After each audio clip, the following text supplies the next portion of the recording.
अथर्ववेदाय नमः। 3 सूक्त 11 दीर्घायु प्राप्ति सूक्त। इस सूक्त से यज्ञीय प्रयोगों द्वारा रोग निवारण तथा जीवन शक्ति के संवर्धन का स्पष्ट उल्लेख किया गया है। हे रोगिन, तुम्हारे शरीर में प्रविष्ट यक्षमा रोग, यक्षमा राजयोग से मैं हवियों के द्वारा तुम्हें मुक्त करता हूँ। हे इंद्रदेव और अग्निदेव, पीड़ा से जकड़ लेने वाले इस व्याधि से रोगों को मुक्त कराएं। ये रोगग्रस्त पुरुष यदि मृत्यु को प्राप्त होने वाला हो या उसकी आयु क्षीण हो गई हो तो भी मैं विनाश के समीप से वापस लाता हूँ।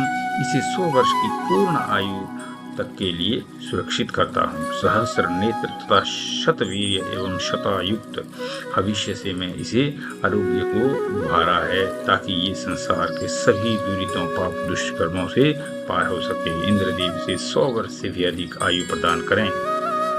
हे प्राणी, दीर्घायुष्य प्रदान करने वाली इस हवि के प्रभाव से मैं तुम्हें निरोग स्थिति में वापस लाया हूँ। अब तुम निरंतर वृद्धि करते हुए 100 वसंत ऋतुओं, 100 हेमंत ऋतुओं तथा 100 शरद ऋतुओं तक जीवित रहो। सर्व प्रेरक सविता देव, इंद्रदेव, अग्निदेव और बृहस्पति देव तुम्हें शतायु प्रदान करें।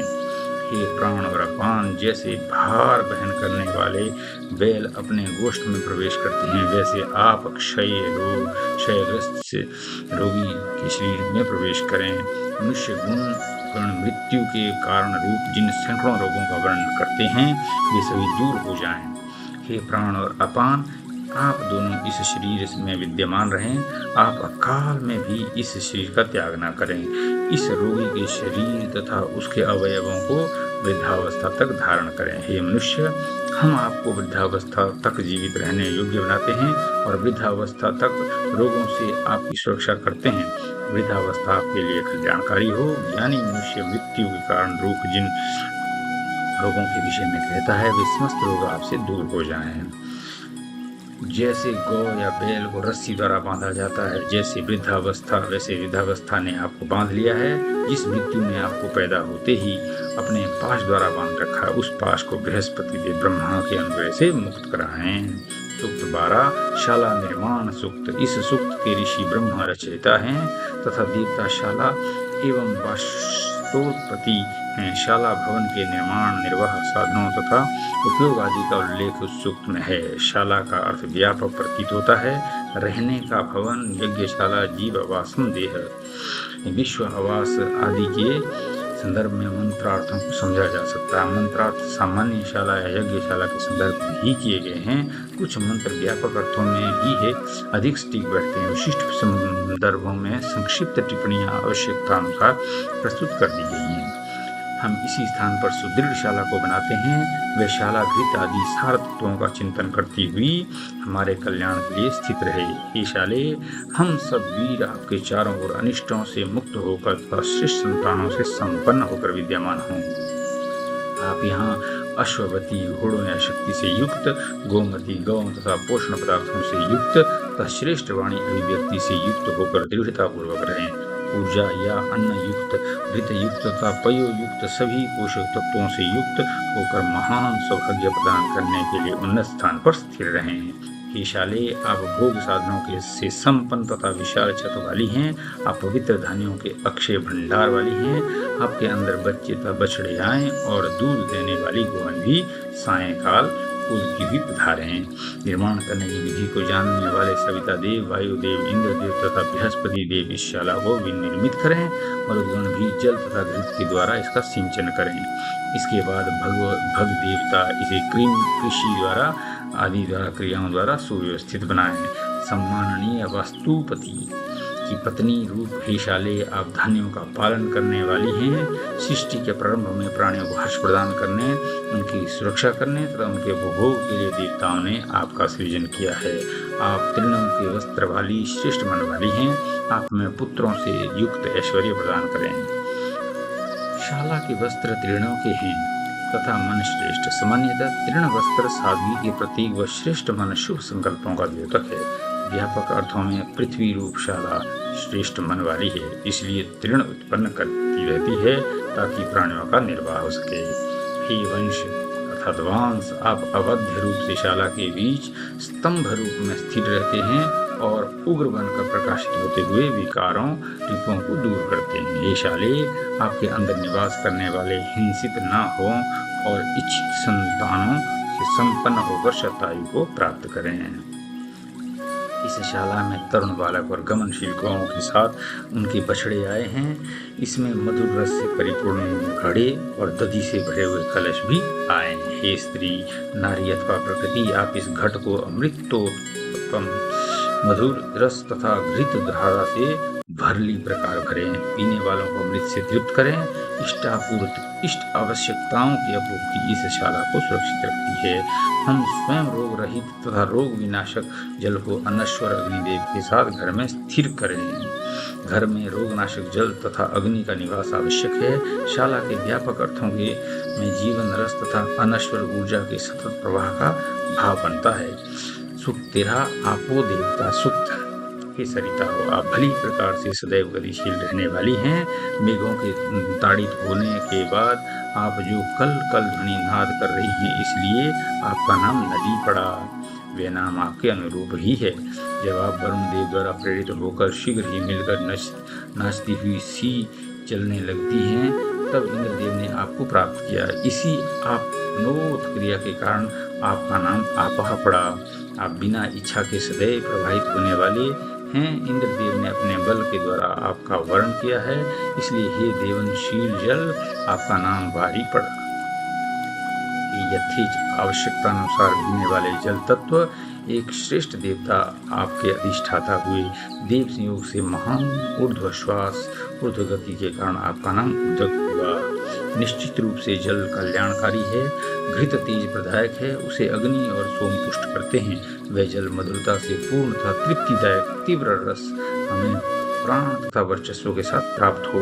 निश्चित रूप से मैं अनुभव करता हूँ कि उनके द्वारा उच्चारित शब्द हमारे कानों के समीप आ जाएं। चमकीले रंग वाले हैं। हे जल, आपका सेवन करने के बाद अमृतोपम भोजन के समान हमें तृप्ति का अनुभव हुआ। हे जल प्राहो, ये तुष्टिदायक प्रभाव आपका हृदय है। हे ऋत प्रवाहो, प्रवाही धाराओं, ये ऋत आपका पुत्र है। हे शक्ति प्रदायक धाराओं, यहाँ इस प्रकार आओ जहाँ तुम्हारे अंदर इन विशेषताओं को प्रविष्ट करूँ। सूक्त 14 गोष्ठ सूक्त। इस सूक्त में गोष्ठ का वर्णन है। गौओं को भी कहते हैं तथा इंद्रियों को भी। इसी प्रकार गोष्ठ से गौशाला के साथ शरीर का भी भाव बनता है। मंत्रार्थों को दोनों संदर्भों में लिया जा सकता है। गौ, हम आपको सुख पूर्वक बैठने योग्य गौशाला प्रदान करते हैं। हम आपको जल समृद्धि तथा संतानों से संपन्न करते हैं। हे गौ, अर्यमा, पूषा और बृहस्पति देव आपको उत्पन्न करें तथा रिपुओं का धन जीतने वाले इंद्रदेव भी आपको उत्पन्न करें। आपके पास क्षीर घृत आदि के रूप में जो ऐश्वर्य है, उससे हम साधकों को पुष्टि प्रदान करें। आप हमारी इस गौशाला में निर्भय होकर तथा पुत्र पौत्रों से संपन्न होकर चिरकाल तक जीवित रहें। आप गोबर पैदा करती हुई तथा निरोग रहकर मधु और सौम्य दुग्ध धारण करती हुई हमारे पास पधारें। हे गौ, आप हमारे ही गोष्ठ में आएं। जिस प्रकार मक्खी कम समय में ही अनेक गुना विस्तार कर लेती है, उसी प्रकार आप भी वंश की वृद्धि को प्राप्त हों। आप इस गौशाला में बछड़ों से संपन्न होकर हम साधकों से प्रेम करें, हमें छोड़कर कहीं न जाएं। हे गौ, आपकी गौशाला आपके लिए कल्याणकारी हो।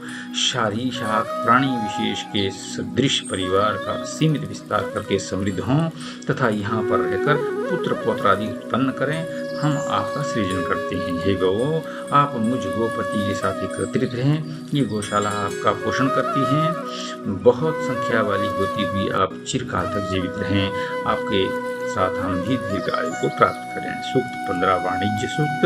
इस सूक्त के ऋषि पुण्यम काम व्यवहार की कामना वाले अथर्वा हैं। इसमें परमेश्वर तथा इंद्राग्नि को वाणिज्य व्यवसायी कहा गया है। गीता की उक्ति, यो यथा मां प्रपद्यन्ते, जो मुझसे जिस प्रकार का व्यवहार करता है मैं उसे उसी प्रकार का व्यवहार करता हूँ, तथा संत कबीर के अनुभव, साईं मेरा वानिया सहज करे व्यापार आदि भी इसी आशय के हैं। हर व्यवसाय के कुछ आदर्श अनुशासन होते हैं, उनको समझने और उनका परिपालन करने वाला लाभान्वित होता है। इस सूक्त में जीवन व्यवसाय में ईश्वर की साझेदारी के सूत्र दिए गए हैं। हम व्यवसाय में कुशल इंद्रदेव को प्रेरित करते हैं। वे हमारे पास पधारें, हमारे अग्रणी बने, वे हमारे जीवन पथ के अवरोध हों को सताने वाले व्यक्तियों, भूचरों को नष्ट करते हुए हमें ऐश्वर्य प्रदान करने वाले हों, या वह पृथ्वी के बीच जो देवों के अनुरूप मार्ग है, वे सभी हमें घृत और दूध से तृप्त करें, जिन्हें खरीद कर हम जीवन व्यवसाय के द्वारा प्रचुर धन्य ऐश्वर्य प्राप्त कर सकें।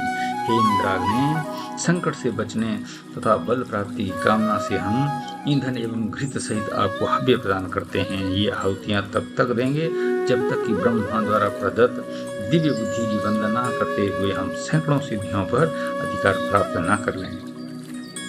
मनुष्य जीवन व्यवसाय में लाभान्वित हो सके, इसके लिए परमात्मा ने उसे दिव्य मेधा दी है। इसे साधना यज्ञादि प्रयोगों द्वारा जागृत प्रयुक्त करके सैकड़ों सिद्धियों को प्राप्त करना संभव है। हे अग्निदेव, हमसे हुई त्रुटियों के लिए आप हमें क्षमा करें।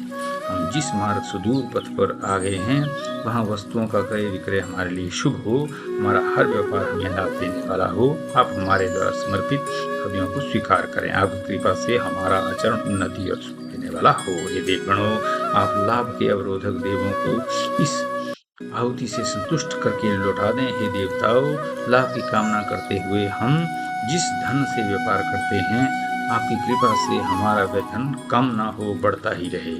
धन से धन प्राप्त करने की कामना करते हुए हम जिस धन से व्यापार करना चाहते हैं, इसमें इंद्रदेव, सविता देव, प्रजापति देव, सोमदेव, अग्निदेव हमारी रुचि पैदा करें। हे होता वैश्वानर अग्नि, हम हवि समर्पित करते हुए आपकी प्रार्थना करते हैं। आप हमारी आत्मा, प्राण तथा गुणों को सुरक्षा के लिए जागरूक रहें। हे जातवेदाग्नि, जैसे अपने स्थान पर बंधे हुए घोड़े को अन्न प्रदान करते हैं, वैसे हम आपको प्रतिदिन हवि प्रदान करते हैं। आपके संपर्क में रहते हुए तथा सेवा करते हुए हम धन धान्य से समृद्ध हो रहे हैं। कभी कष्ट न और कभी भी नष्ट न हो। सूक्त 16 कल्याणार्थ प्रार्थना सूक्त। प्रभात काल यज्ञार्थ हम अग्निदेव का आह्वान करते हैं। प्रभात में ही यज्ञ की सफलता के निमित्त इंद्रदेव, मित्रावरुण, अश्विनी कुमारों, भग, पूषा, बृहस्पति, सोम और रुद्रदेव का भी हम आह्वान करते हैं। हम उन भग देवता का आह्वान करते हैं जो जगत को धारण करने वाले उग्रवीर एवं विजयशील हैं। वे दिति पुत्र हैं, जिनकी स्तुति करने से दरिद्र भी धनवान हो जाता है।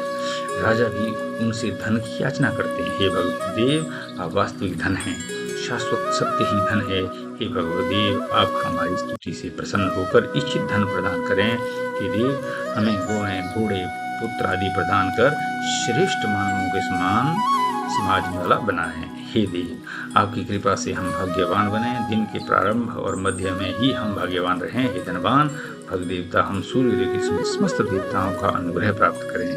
भगदेव की समृद्धि हो, भगदेव ही समृद्ध हो, उनके द्वारा हम ऐश्वर्य युक्त बने। हे भगदेव, ऐसे आपको हम सब प्रकार बार बार भेजते हैं। आप हमारे अग्रणी बने। उषाएं यज्ञात भली प्रकार मुखों जैसे अश्वरथ को लाते हैं, उसी प्रकार वे हमें पवित्र पद प्रदान करने के लिए दधिका धारण करके चलने वाले की तरह नवीन शक्तिशाली धनज्ञ भग को हमारे लिए लाएं। समस्त गुणों से युक्त अश्वों, गौओं, वीरों से युक्त एवं घृत का सिंचन करने वाली कल्याणकारी उषाएं हमारे घरों को प्रकाशित करें। आप सदैव हमारा पालन करते हुए कल्याण करें। सूक्त 17 कृषि सूक्त। इस सूक्त में कृषि कर्म का उल्लेख है। लौकिक कृषि के साथ साथ आध्यात्मिक संदर्भ में भी मंत्रार्थ फलित होते हैं। दृश्य भूमि के साथ मनोभूमि की कृषि का भाव भी सिद्ध होता है। इस संदर्भ में हल, ध्यान, उसका फल, प्राण, उपज दिव्य वृत्तियों के अर्थ में लेने योग्य हैं। कवि या दूरदर्शी धीर पुरुष देवों की पवित्रता और प्रसन्नता के लिए हलों को जोतते या नियोजित करते हैं तथा युगों यानी जुड़ों या जोड़ों का विशेष रूप से विस्तारित को करते हैं। स्थूल कृषि में हम हल से भूमि की कठोरता को तोड़ते हैं। सूक्ष्म कृषि में मन की कठोरता का उपचार करते हैं। मन से जुड़े पूर्वाग्रहों को अलग अलग करते हैं। हे कृषकों, हलों को प्रयुक्त करो, युगों को फैलाओ। इस प्रकार तैयार उत्पादक क्षेत्र में बीजों का वपन करो। हमारे लिए भरपूर उपज हो।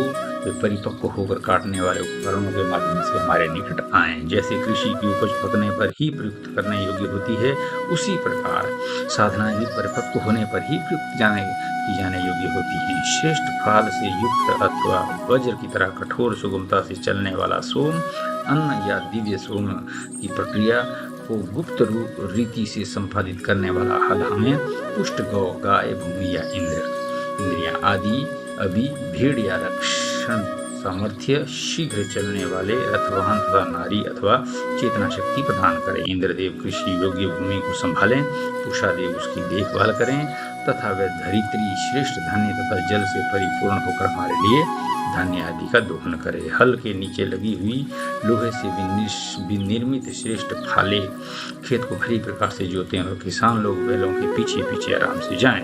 हे वायु और सूर्य देवो, आप दोनों भविष्य से प्रसन्न होकर पृथ्वी को जल से सींचकर इन औषधियों को श्रेष्ठ फलों से युक्त करें। कृषक हर्षित होकर खेत को जोतें, बैल उन्हें सुख प्रदान करें और हल सुख पूर्वक कृषि कार्य संपन्न करें, रस्सियां सुख पूर्वक बांधें।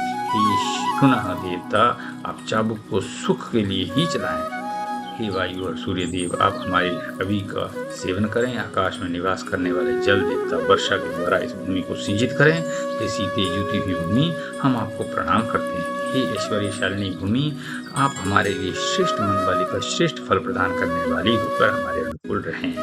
घृत जल और शहद द्वारा भली प्रकार अभिसिंचित हे सीते में जुटी हुई भूमि, आप देवगणों तथा मर्दों द्वारा स्वीकृत होकर घृत से सिंचित होकर घृत युक्त पोष रस जल दूध आदि के साथ हमारी ओर उन्मुख हों। सूक्त 18 वनस्पति सूक्त। इस सूक्त में प्रत्यक्ष रूप से सपत्नी सौत का पराभव करके पति को अपने प्रिय पात्र के रूप में स्थापित करने का भाव है। कौशिक सूत्र में बाणापर्णी नामक औषधि का इसके लिए ही प्रयोग किया गया है। किसी समय सपत्नी जन्य पारिवारिक विग्रह को दूर करने के लिए इस सूक्त का ऐसा भी प्रयोग किया जाता रहा होगा, किंतु सूक्त के ऋषि अथर्वा पुरुष हैं। पुरुष किसी को मेरी सपत्नी नहीं कह सकते। मेरे मंत्र नंबर 4 में अहम उत्तरा में उत्तरा श्रेष्ठ हूँ, ये भी स्त्रीवाचक प्रयोग है। अस्तु सुक्तार्थ को केवल सपत्नी निवारण तक सीमित नहीं किया जा सकता। आलंकारिक रूप से परमात्मा या जीवात्मा को पति तथा सद्बुद्धि, दुर्बुद्धि अथवा विद्या एवं अविद्या को पत्नियां कहा गया है। सद्बुद्धि या विद्या ये कामना करे कि दुर्बुद्धि या अविद्या दूर हटे तथा जीवात्मा का स्नेह मेरे प्रति ही रहे। ऐसा अर्थ करने से इस सूक्त का भाव भी सिद्ध होता है एवं ऋषि तथा वेद की गरिमा का निर्वाह भी होता है। हम इस बलवती औषधि को खोद कर निकालते हैं।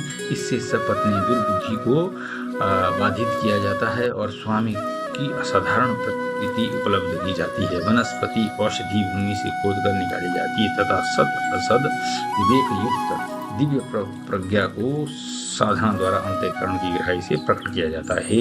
तानपर्णी इस नाम की या ऊर्ध्वमुखी पत्तों वाली हितकारिणी देवों द्वारा सेवित बलवती औषधि, आप मेरी सौत अविद्या को दूर करें। मेरे स्वामी को मात्र मेरे लिए प्रीतियुक्त करें। विद्या का पक्ष लेने वाली प्रज्ञा को ऊर्ध्वपर्णी तथा देवों द्वारा सेवित कहना युक्ति संगत है। हे सपत्नी, मैं तेरा सपत्नी दुर्बुद्धि का नाम नहीं लेती।